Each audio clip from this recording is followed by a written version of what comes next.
growing up as a young black woman of color. And also I'm going to talk a little bit about the stigma around disabilities.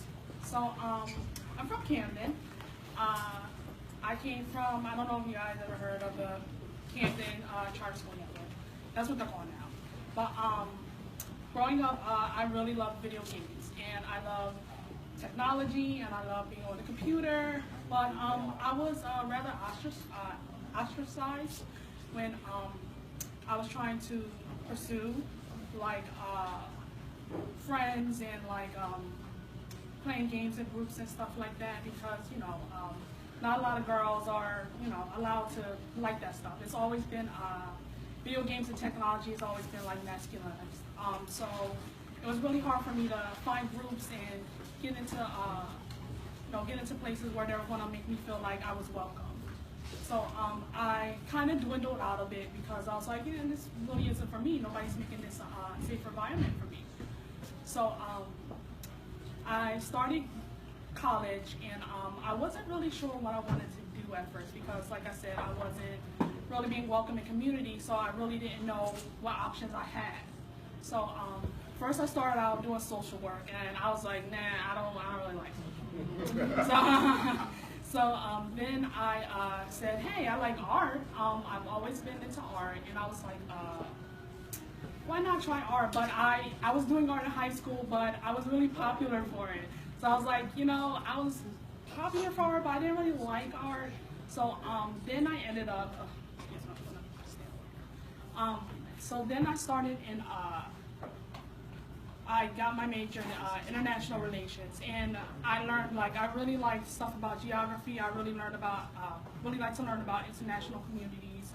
I really liked social justice, so I started getting into social justice and started conversations about feminism and stuff like that. And then that's when I met a friend from who went to Rutgers, was an international student, and she's from Nigeria, and she was like trying to find a job here while she was here on a visa for school. So she found HopeWorks, and I was like, how do you find that? I've been living in Camden all my life. I never didn't even know HopeWorks even existed. So I went to HopeWorks, and at first I was very afraid, because it was like all over again, like, is there going to be all guys there? Are they going to have a little boys club? And I'm not going to be invited to talk about web coding and stuff like that and video games. So when I first came in, everybody was super friendly. Staff, always super friendly, always encouraging. And even though they were super encouraging, I was like, still in the back of my head, like, this is still like a new experience for me. And so soon after I completed the training program, and then I became a web developer for their business. And soon after, I was like, I really, really like this. But I was still battling, like, hey, you're an international relations major now, so what are you going to do about that?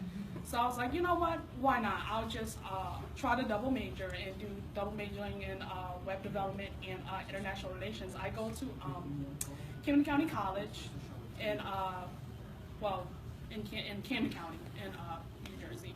So so right now I'm currently doing that, and I wanted to also start trying to engage in communities with girls, because I've met at a few events back. I met a woman named Sarah, and she works for Tech Girls here in Philly, I believe.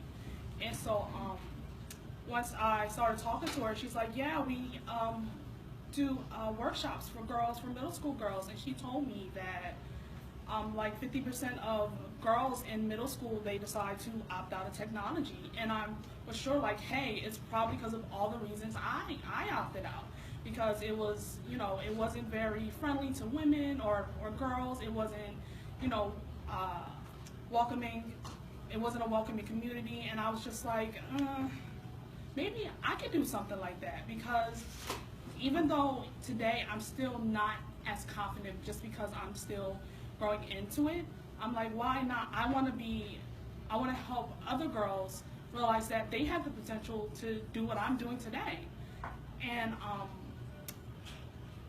I feel like that's so empowering to let girls know that they're able to do anything they want in technology. They're able to get into it and love it just like I want to love it. Because even without those communities, I still had a passion for it.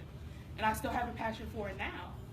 So, and with that being said, besides being a girl, you know, I faced other challenges with being a black woman trying to engage, you know, because technology, especially video games, is very white-centric, you know, male, very populated with white men. So I was like, what am I supposed to do with this?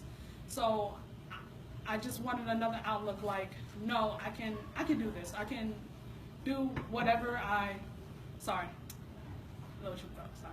I can do whatever I'm passionate for.